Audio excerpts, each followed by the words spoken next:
Hello दोस्तों, कैसे आप सभी। आई होप आप सब बेहतर होंगे। दोस्तों, आज के इस वीडियो में हम देखने वाले हैं सीटेट दिसंबर 2024 के लिए इम्पॉर्टेंट क्वेश्चन ईवीएस से रिलेटेड। दोस्तों, ये क्वेश्चन देखने के बाद जो मैं करवाने वाला हूँ, इन क्वेश्चन को करने के बाद आप गेस कर सकते हैं कि किस टाइप के क्वेश्चन सीटेट पूछता है और कैसे हम ऑप्शन एलिमिनेशन मेथड से क्वेश्चन को सही ऑप्शन चूज़ कर सकते हैं। तो दोस्तों, शुरू करते हैं वीडियो। पहला क्वेश्चन आपकी स्क्रीन पर है, पर्यावरण अध्ययन यानी ईवीएस में बच्चों को जोड़ने की सबसे प्रभावशाली युक्ति क्या है। ठीक है, ऑप्शन देखेंगे कि पाठ्यपुस्तक का पठन, शिक्षक द्वारा व्याख्याएं, कक्षा निर्देशन या आपका किस्से कहानियाँ। तो सबसे प्रभावशाली दोस्तों जो युक्ति होती है वो आपकी देखिएगा यहाँ से ईवीएस के अंदर आपका एनसीईआरटी जो कहता है पाठ्यपुस्तक का पठन, इसको आपको निगेटिव मानना है। शिक्षक द्वारा व्याख्याएं, व्याख्या शब्द दोस्तों यहाँ आपका जो एनसीईआरटी है नई शिक्षा नीति जो है वो व्याख्या शब्द को निगेटिव मानती है। कक्षा निर्देशन, और इसमें सबसे अगर बेस्ट ऑप्शन की बात करें तो किस्से कहानियाँ, यानी कहानी के माध्यम से, स्टोरी के माध्यम से चीज़ों को जोड़ना। एक शिक्षक को इस तरीके से कहानियों के माध्यम से चैप्टर को जोड़ना बच्चों के लिए एक सबसे प्रभावशाली युक्ति मानी जाएगी। तो दोस्तों, इस क्वेश्चन का राइट जवाब आपका हो जाएगा, राइट आंसर किस्से और कहानियाँ यानी स्टोरी के माध्यम से बच्चों को समझाना। अगला देखेंगे। अगला आपका क्वेश्चन है, निम्नलिखित में से कौन सा वर्तमान पर्यावरण अध्ययन पाठ्यक्रम की 6 मुख्य थीमों में से नहीं है। ईवीएस की दोस्तों 6 थीम है आपकी। कितनी? 6 थीम्स हैं। उसमें से एक आपका आवास, और आपका दूसरा ऑप्शन क्या दिया है, हम चीज़ कैसे बनाते हैं, काम और खेल, भोजन। तो दोस्तों, इसमें से कौन सी आपकी थीम है? तो आवास आपकी थीम है, चीज़ें हम कैसे बनाते हैं, things we make and do, और आपका भोजन, काम और खेल दोस्तों सब थीम है। क्या है? सब थीम। तो इसमें आपका सी ऑप्शन जो होगा वो बिल्कुल सही हो जाएगा, काम और खेल। वर्क एंड प्ले दोस्तों सब थीम होती है। थीम आपकी 6 है। अगला क्वेश्चन क्या है, निम्नलिखित में से कौन सा एक पर्यावरण अध्ययन के संबंध में सच नहीं है। इसको देखेंगे। यहाँ सच नहीं, इस वर्ड पे बहुत ध्यान देंगे क्योंकि सीटेट में दोस्तों ये आपका नहीं वर्ड जो होता है इसको बहुत अच्छे से देखना होता है। देखेंगे ऑप्शन क्या कह रहा है दोस्तों। पर्यावरण अध्ययन बाल केंद्रित अध्ययन है। पर्यावरण अध्ययन बच्चों को अपने परिवेश को खोजने का अवसर देता है। पर्यावरण अध्ययन वर्णनों और परिभाषाओं पर बल देता है। दोस्तों, जहां परिभाषाएं और वर्णन आएगा ये शब्द ही आपका निगेटिव है, तो सी वाला ऑप्शन छोड़ देना है। पर्यावरण अध्ययन की प्रकृति एकीकृत है। इसमें कह रहा है सच कौन सा नहीं है। तो दोस्तों, ये सारे आपके सच है। चाइल्ड सेंटर्ड है आपका ईवीएस, यानी बाल केंद्रित है। अध्ययन में बच्चों को अपने परिवेश खोजने का अवसर देना चाहिए और पर्यावरण अध्ययन ये अवसर देता है। पर्यावरण अध्ययन की प्रकृति जो है वो एकीकृत भी है। दोस्तों, इसमें सही क्या नहीं है, नहीं की बात की जा रही है, तो आपका सी ऑप्शन सही हो जाएगा। चलते हैं दोस्तों, अगला क्वेश्चन आपकी स्क्रीन पर। क्वेश्चन है, निम्नलिखित में से क्या पर्यावरण अध्ययन के आकलन के लिए संकेतक नहीं होना चाहिए। इसमें से ऑप्शन देखेंगे, सहभागिता, और दूसरा ऑप्शन है याद करना, तीसरा है प्रश्न पूछना, और न्याय और समानता के प्रति सरोकार यानी इक्वलिटी। तो ये आपके क्वेश्चन क्या कह रहा है, यहाँ पे वर्ड पे ध्यान देंगे दोस्तों, नहीं इसमें भी लगा है। तो सहभागिता यानी जब तक बच्चे एक दूसरे से कोऑपरेट नहीं करेंगे तब तक दोस्तों नहीं सीख सकते हैं। तो ए तो आपका सही है।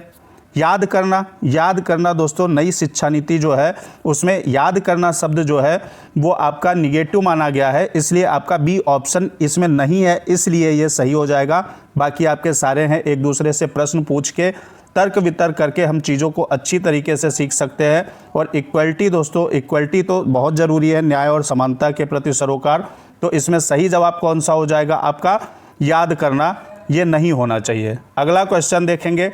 अगला क्वेश्चन दोस्तों है, निम्नलिखित में से कौन सा पर्यावरण अध्ययन का उद्देश्य नहीं है। परिवेशी मुद्दों पर जागरूकता का विकास करना, बच्चों को अपने हाथ से कार्य करने और खोजने के क्रियाकलापों से जोड़ना, बच्चों को पाठ्यपुस्तक की परिभाषाएं प्रदान करने के लिए प्रोत्साहित करना, या आपका डी ऑप्शन है बच्चों की जिज्ञासा और सृजनात्मकता का पोषण करना। तो इसमें सही ऑप्शन कौन सा हो जाएगा दोस्तों, क्या हो जाएगा आपका क्वेश्चन कह रहा है निम्नलिखित में से कौन पर्यावरण अध्ययन का उद्देश्य नहीं है। तो परिवेशी मुद्दों पर जागरूकता विकास करना ये है उद्देश्य आपका। बच्चों को स्वयं अपने हाथ से करने और खोजने के क्रियाकलापों से जोड़ना, ये भी आपका उद्देश्य है।